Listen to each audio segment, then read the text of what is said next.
क्या आप सोच सकते हैं कि एक इंसान की पूरी जिंदगी सड़क पर नहीं, पानी पर गुजरती हो, जहां घर का रास्ता भी पानी से हो, स्कूल का रास्ता भी पानी से हो और रोजी रोटी भी पानी से ही मिलती हो।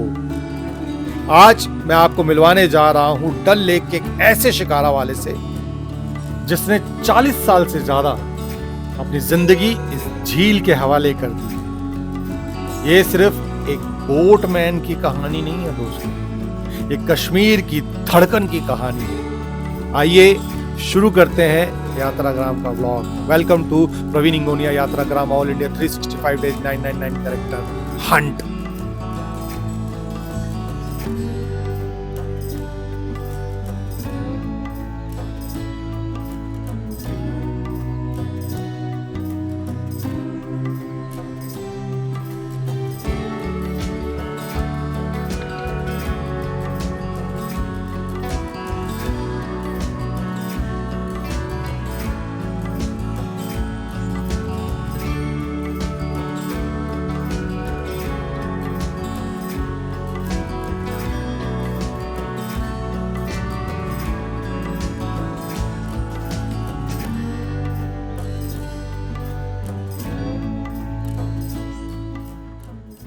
आप कहाँ रहते हो?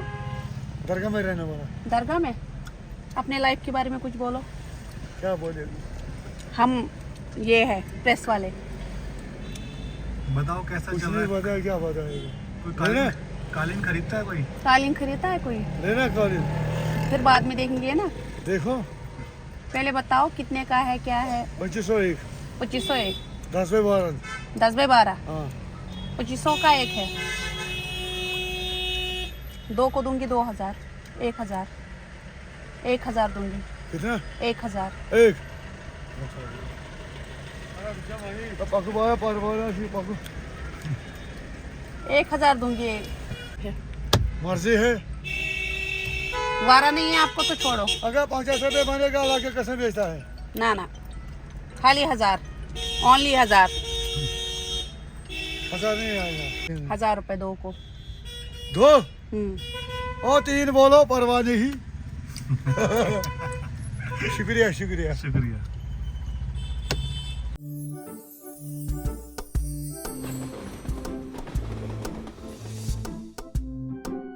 दोस्तों, यात्राग्राम का मैजिक ही ऐसा है कि हर कोई इसके रंग में रंग जाता है। स्वीटी जी, मेरी कश्मीर की बहन, उनको मेरा थॉट, मेरा काम करने का स्टाइल, मेरी मेहनत इतनी पसंद आई कि वो खुद बढ़ चढ़ के कि भाईजान आप इसको करो, भाई आप इसको करो। वो शॉल वाले को जैसे आपने देखा पूरा वो कर रहे हैं, कह रहा आप देखो मैं बात करती हूँ, उसको ऑब्जर्व करो। तो ऐसे करते करते, लोगों को ऑब्जर्व करते हुए, आम लोगों को ऑब्जर्व करते हुए, हम लोगों ने पूरा दिन ऑब्जर्वेशन की राइड करते करते हम डल लेक पहुँचे। डल लेक में भी वो बार्गेनिंग कर रही हैं, सब लोगों से कर रही है और मैं उनको ऑब्जर्व कर रहा हूँ, उनका शिकारा वाले को ऑब्जर्व कर रहे हैं। पकड़ पकड़ के स्वीटी जी मेरे सामने लेके आ रही हैं कि आप इनसे बात करो, इनसे बात करो। और हमारे कश्मीर भाइयों ने दिल खोल कर हमें कहानी बताई, लेकिन जो बहुत मेरे दिल के करीब पहुंची, बहुत अच्छी लगी, उसकी कहानी मैं आपको सबसे लास्ट में बताऊंगा। तो पूरे वीडियो में बने रहिए, देखते रहिए यात्राग्राम का सफ़र, ये कश्मीर का, डल लेक का, शिकारे का। बड़ा ही मैजिकल और बड़ा ही इंटरेस्टिंग मुझे तो बहुत लगा कि मतलब कि पानी में ही ज़िंदगी कैसे बसर की जा सकती है, ये हमें इस ब्लॉग में देखने को मिलेगा और बहुत कुछ सीखने को मिलेगा। तो देखते रहिए यात्राग्राम और हम अपनी यात्रा का सफ़र कंटिन्यू करते हैं और अपने शिकारा वाले भाइयों को ऑब्जर्व करते हैं, उनकी इंटरनल एक्सटर्नल कैरेक्टराइजेशन और उनका जीवन जानने की कोशिश करते हैं, उनके इतिहास के झरोखे में झांकते हैं। आइए। मैं कहानियाँ ढूंढ रहा हूँ, लोगों को ऑब्जर्व कर रहा हूँ। अच्छा तो जैसे मुझे अगर शिकारे वाले की कहानी करनी होगी अच्छा। तो मुझे अपना एक बात बताइए कि आपका दिनचर्या क्या रहता है, सुबह कब उठते हैं, शिकारा की मेंटेनेंस क्या होती है, हर चीज़ एक बताइए आप। जो हम सुबह यहाँ से 8 बजे से निकलते हैं। अच्छा। कोई कस्टमर आता है सुबह सवारे 9 बजे 7:30, ओके उसको लेना पड़ता है। ओके और जो शिकारा जो मेंटेन होता है वो यहाँ पे जो करते हैं मेंटेन की ज़्यादा। मेंटेनेंस ज़्यादा। हाँ, जो कलर करता है, ओके जो कपड़े भी नया लगाता है ओके और वो शिकारा राइड भी लेता है और उसको ओके बाकी उसको मेहमान नवाजी हम खुद करते हैं। ठीक। एक दिन में कितना कमा लेते होंगे इससे शिकारा पे? 2000-1500। 2015। क्या है यहाँ पे इसका शिकारे का? पहले 800 से 1000 से स्टार्टिंग है, अच्छा 1000 से लेके एक 2000 तक। हाँ, पूरी बोट का कितने लोग? 4 बंदे। 250 रुपये पर हेड पड़ा। मतलब शिकारा हम 7 जनरेशन से चला रहे हैं। पहले हमारा दादा, उसके बाद हमारा ग्रैंडफादर, उसके बाद हम, उसके बाद हमारे बच्चे। अच्छा मतलब आज से ये काम नहीं करते, हम बहुत सालों से कर रहे हैं। Okay okay. हाँ, अपने कुछ ऐसा किस्सा बताइए शिकारा का। आपके पास तो बहुत सारी कहानियाँ होंगी, आपके दादा ने सुनाई होगी, पिताजी ने सुनाई होगी, कहानियाँ तो बहुत है, सुनाओ एक। लेकिन देख, पहले हमारे जो बुजुर्ग लोग थे उनसे हमने सीखा गेस्ट के साथ कैसे बात करना है, कैसे व्यवहार रखना है। ओके हाँ, गेस्ट जब आते थे किसी मेहमान की तरह उनको देखभाल करना है, ओके। रेस्पेक्ट देना है, बस यही है। तो मतलब गेस्ट कभी कभी बदतमीज भी होते होंगे। वो तो इंसान को बर्दाश्त करना पड़ता है। देखो, हाथ में 5 उंगलियां एक जैसा नहीं होता है। ओके कभी हमारे तरफ से भी गलती होता है, कभी गेस्ट भी ऊंची आवाज़ में बात करते हैं। वो इंसान जब उनको मेहमान बताया तो बर्दाश्त करना पड़ता है।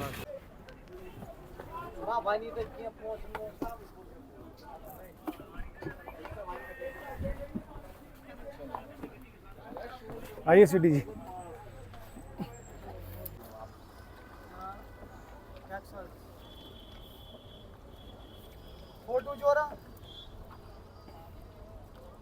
वन फोटो हिंस हिस्ट्री तो वन हिस्ट्री कर रहा हूँ जब से ये कैमरा आया है और ये एआई आया है, काफ़ी फ़र्क पड़ा होगा। मतलब फ़ोटो नहीं खिंचाते होंगे लोग, बहुत बहुत सा। है ना? नहीं तो पहले हर कोई खिंचाता था, हाँ, पहले तो हर कोई डेफिनेटली खींच के जाता था। अभी वो पूरा डेंट पड़ गया, एक तरह से ख़त्म करता जा रहा है एआई मोबाइल। वो तो है। ये फोटोग्राफर की बिजनेस का तो खैर हर जगह यही बुरा हाल है।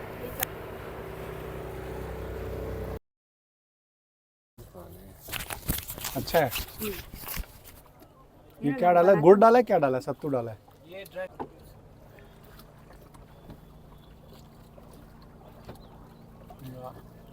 तो दोस्तों, ये जो रियल ऑब्जर्वेशन की राइड चल रही है, जहाँ पे करेक्टर को समझने के लिए मैं रियलिटी में उस जगह को महसूस करता हूँ, उस जगह में जाता हूँ। जैसे कि हम अभी कश्मीरी पंडितों के घर पे भी गए, हम पीर की गली भी गए, वहाँ का माहौल एटमॉस्फेयर किया। फिर आज जब हम शिकारा में हैं यहाँ पे, उससे पहले जितना भी पूरा आधा भारत घूमा है, तो अगर अपाइज आश्रम में रुका हूँ तो अपाइज आश्रम में लोगों के साथ लगे आप मैं रह रहा हूँ, ताकि मुझे उनका सुबह से शाम तक का एक दिनचर्या पता चले। तो डेली रूटीन जब आपको पता चलता है कैरेक्टर का, तो आपको कैरेक्टर में निभाने में बड़ी आसानी रहती है, क्योंकि जो आपका डेली रूटीन होता है ना, वो आपकी बॉडी लैंग्वेज में आता है, आपके जेस्चर्स में आता है। एक पुलिस वाला है तो पुलिस वाले का बॉडी लैंग्वेज बिल्कुल अलग रहेगा, है ना? एक अब ये बोट चलाने वाले हैं तो ये हाथ से ऐसे चला रहे हैं, इनकी बॉडी लैंग्वेज बिल्कुल अलग रहती है। तो यही ऑब्जर्व करने के लिए मेरी कोशिश है कि मैं पूरे साल भारत में यात्रा करके इसे इस तरह से ऑब्जर्व करूं। तो आज मैं शिकारा वाले भाइयों को मैंने ऑब्जर्व किया, बहुत सारी कहानी भी जानी, लेकिन एक कहानी जो मुझे खटक रही है, जो मुझे मतलब सोचने पे मजबूर कर रही है। और शिकारे वाले भाई ने कैमरे में नहीं आए, लेकिन जो उन्होंने अपने दिल का दर्द बताया, जो अपना हाल दिल बताया, वो मैं आपसे शेयर करूँगा थोड़ी देर बाद, क्योंकि मुझे ऐसा लगता है कि वो कहानी आपको जाननी चाहिए। तो थोड़ा हम जाते हैं, बोट के अंदर जाएंगे। और हम अभी कहाँ जा रहे हैं? अंदर जा रहे हैं ना, शिकारा जहाँ पे लोग रहते हैं, उस बोट में जाएंगे, तब मैं आपको स्टोरी शेयर करूँगा, ठीक है?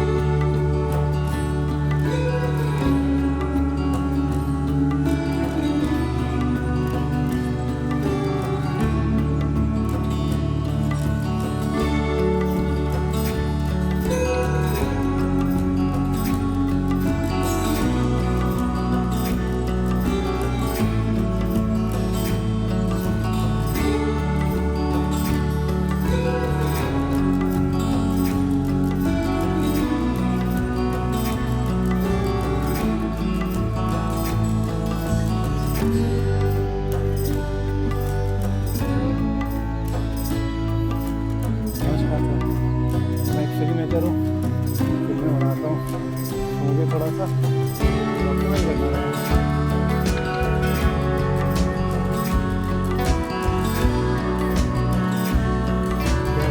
ये है डल झील, ओके, सबसे बढ़िया मेन पॉइंट यहीं पे है डल झील का। अच्छा, और अभी इधर आया है हाउस बोट में, टैक्स हाउस बोट, हाँ। ये रुकने वाले हैं यहाँ पे। आप जब भी आए यहाँ पे यहाँ ज़रूर आप रुके। विजिट कर ले। आप अपना नंबर भी बता दो ताकि जी। लोग। 9906865946। आपका शुभ नाम? मेराज, मेराज, जी, सर। मेराज, और ये बोर्ड का नाम है टेक्सास। टेक्सास। टेक्सास में आए, ज़रूर रुके। आज मैं भाईजान के साथ खड़ा होना तो मुझे मेरे बचपन की याद आ रही है, जब शशि कपूर साहब की फिल्म हमने देखी थी, जब जब फूल खिले, ओ तुमको हम पे प्यार आया। क्या फिल्म थी वो, यहीं शूट हुई थी ना? डल लेक में हुआ था। क्या मेमोरी थी, क्या दिन थे, और क्या एक्टर थे शशि कपूर सर, कमाल। मतलब उन जैसा एक्टर नहीं पैदा हुआ, इतना चार्मिंग, मतलब बहुत प्यार कर रहा है, अलग ही था। मुझे बहुत पसंद थे शशि कपूर सर, उनकी कोई भी फिल्म में छोड़ता नहीं था। और आज यादें रह गई हैं, उनके बारे में बात कर रहे हैं।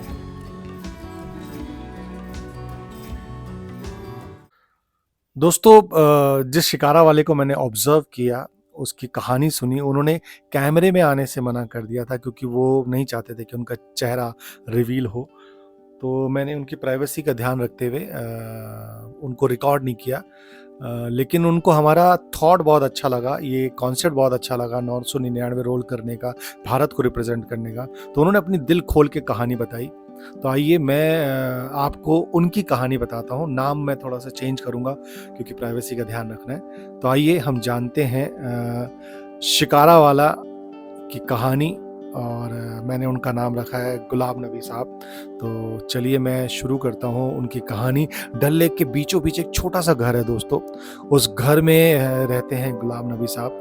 रोज़ सुबह 4 बजे वो उठते हैं। श्रीनगर जब सो रहा होता है वो गुलाब नबी साहब अपना शिकारा लेकर निकल पड़ते हैं। गुलाम भाई ने मुझे बताया कि जब वो पैदा हुए थे डल लेक के पास, शायद वो डल लेक के पास ही अपना जीवन की आखिरी सांस लेना चाहते हैं क्योंकि वो उनकी ज़िंदगी है। गुलाम भाई के पिता भी शिकारा चलाते थे। बचपन में ही जब दूसरे बच्चे साइकिल चलाना सीख रहे होते थे तब गुलाम भाई चप्पू चलाना सीख रहे थे। 10 साल की उम्र में पहली बार उन्होंने अकेले शिकारा चलाया था। उस दिन से लेकर आज तक हज़ारों मुसाफिर शिकारे पर बैठे हैं। वो बता रहे थे कि कुछ हनीमून के लिए आते हैं, कुछ कश्मीर देखने आते हैं, तो कुछ अपना दर्द भूलने आते हैं, सुकून के लिए आते हैं, मेडिटेशन के लिए आते हैं। और लेकिन गुलाब भाई कहते हैं कि हर मुसाफिर चला जाता है और डल लेक मेरे साथ रह जाती है। मतलब उनके जो भाव जब वो बता रहे थे, मैं उनकी आंखों को ऑब्जर्व कर रहा था, बहुत गहरे थे। एक वक्त ऐसा भी आया था कि जब टूरिज्म ऑलमोस्ट ख़त्म हो गया था, कल मतलब कई दिन तक सवारी नहीं मिली थी, सन्नाटा था पूरा डल लेक पर, घर चलाना मुश्किल हो गया था। लेकिन उनने शिकारा बेचने का भी मन आया उनके दिमाग में। रिश्तेदारों ने बोला कि बेचो, कुछ और काम करो, फल बेचो या कुछ भी करो। लेकिन उन्होंने कहा कि जिस शिकारा ने मुझे जिंदगी दी, मैं उसे कैसे बेच सकता हूँ।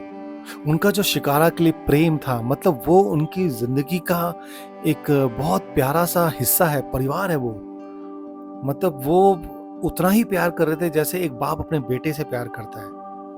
आज उनका बेटा मोबाइल चलाता है, इंटरनेट चलाता है, लेकिन जब सवारी आती है तब वही बेटा अपने पिता के साथ चप्पू लेकर डल लेक में उतर जाता है। शायद दोस्तों इसी का नाम विरासत है। यहाँ शिकारा सिर्फ एक नाम नहीं, एक परिवार का इतिहास है। एक पीढ़ी से दूसरी पीढ़ी तक पहुंचती हुई एक कहानी है। गुलाम भाई बता रहे थे कि कश्मीर की झीलों पर नाव चलाने की परंपरा कई सौ साल पुरानी है। जब मुगल बादशाह कश्मीर की खूबसूरती देखने आते थे तब इन्हीं पानी के रास्तों से सफर किया जाता था उनका। सड़कों से पहले झील ही रास्ता थी और शिकारा ही जिंदगी का सहारा। दोस्तों जब भी कोई मुसाफिर डल लेक पर शिकारा की सैर करता है ना, तो वो सिर्फ बोट राइड नहीं करता, वो उन लोगों की सदियों पुरानी विरासत का हिस्सा बनता है जिन्होंने अपनी पूरी जिंदगी पानी पर बिताई है। डल लेक के शिकारा वाले हमें याद दिलाते हैं कि कुछ लोग जमीन पर घर बनाते हैं और कुछ लोग पानी पर अपनी पूरी दुनिया बसा लेते हैं। मैं हूं प्रवीण इंगोनिया और यात्राग्राम के 999 कैरेक्टर हंट में आज का कैरेक्टर था डल लेक का एक शिकारा वाला जो पानी पर नहीं अपनी उम्मीदों पर जिंदगी चलाता है। दोस्तों, हमारे भाव, हमारी मेहनत, हमारे ब्लॉग आपको पसंद आ रहे तो प्लीज़ इसको लाइक करें, शेयर करें, सब्सक्राइब करें और पूरी दुनिया में बता दीजिए कि यात्राग्राम चल रहा है। और हमारी फिल्म नवरस कथा कोलाज अभी तक आपने नहीं देखी तो प्लीज़ देखिए, यूट्यूब में फ्री में अवेलेबल है हमारी प्लेलिस्ट में। तो प्लीज़ सपोर्ट करें मुझ जैसे इंडिपेंडेंट फिल्म मेकर को, मुझ जैसे यूट्यूब को। भारत माता की जय, कश्मीर जिंदाबाद।